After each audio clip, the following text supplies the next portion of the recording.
Got to wax eloquent with you. Alas, my friends and neighbors, perishing are the days when you could say something funny and true at the same time and post it on the front of the store as you know, the store you manage. Just put it out on the marquee as if it were the giant tree in the middle of the town square. In the great state of Indiana, a hero among men wanders the streets looking for a new job today because he had the absolute gall to say what we'd all been thinking.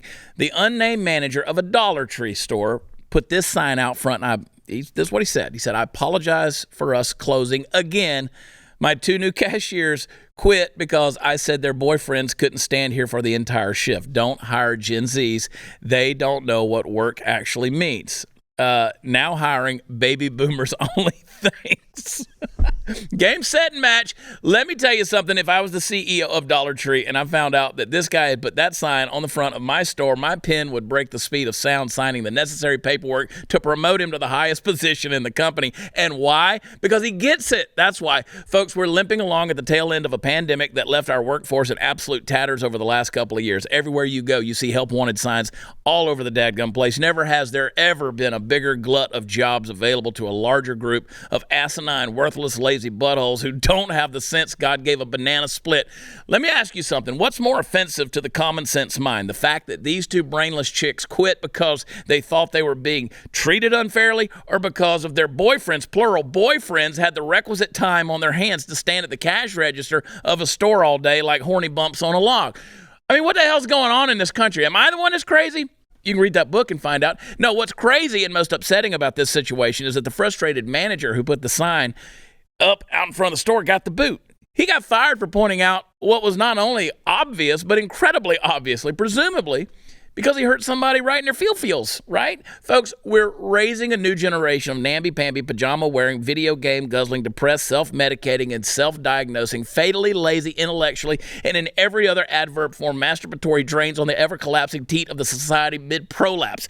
If you haven't taken a look out the window at the landscape passing by every day, it looks a little bit more like Mordor. Whatever happened to the notion that you not only needed to get your ass out the door in the morning and go to work, but that while you were there, you were subject to the rules and restrictions placed upon you by those who were responsible for signing your paycheck? I'm tired, mightily, dizzily, frustratingly tired of finding myself and the types of integrity that I cherish seeming to age out of the woodwork as the structure weakens and threatens to collapse. It would be one thing if I could comfort myself with the notion that it wouldn't happen in my time. Then at least I could only worry about what my kids are going to have to put up with. But listen, all this crap could blow up in our faces long before I'm dead. I still got some time left, I think. And then I'll have nothing left but the smug satisfaction that comes with saying, "I told you so." Thankfully, I get a fair bit of juice out of that already, so I guess I won't complain too much. Your boyfriend come sit with you at work? Well, seeing as I own a company from my home, he could, but he decided to go to college. There you go. And, create something out of himself. There you go.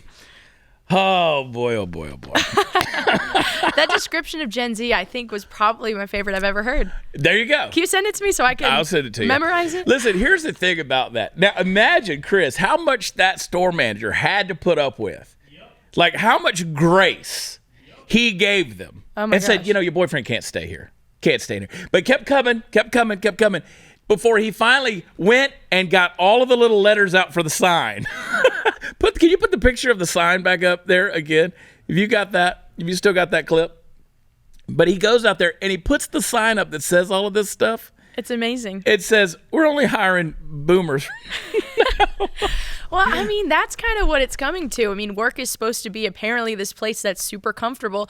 Back to my show, Sanity Check, we asked them something about free speech on campus. And one of the girls, she said, well, campus is somewhere where you're supposed to feel totally comfortable. That's the point of college. Yeah. And I mean, my expertise in college is very limited because I've only been to the most insane ones. But I don't think you're supposed to feel comfortable necessarily at college insofar that your responsibilities don't matter. If you enjoyed this video, hit like and subscribe to our channel so you'll be sure to see similar videos from BlazeTV with the added bonus of signaling YouTube that your voice and opinion still matters. And if you're looking for more great conservative content, check out one of the 2 videos suggested here.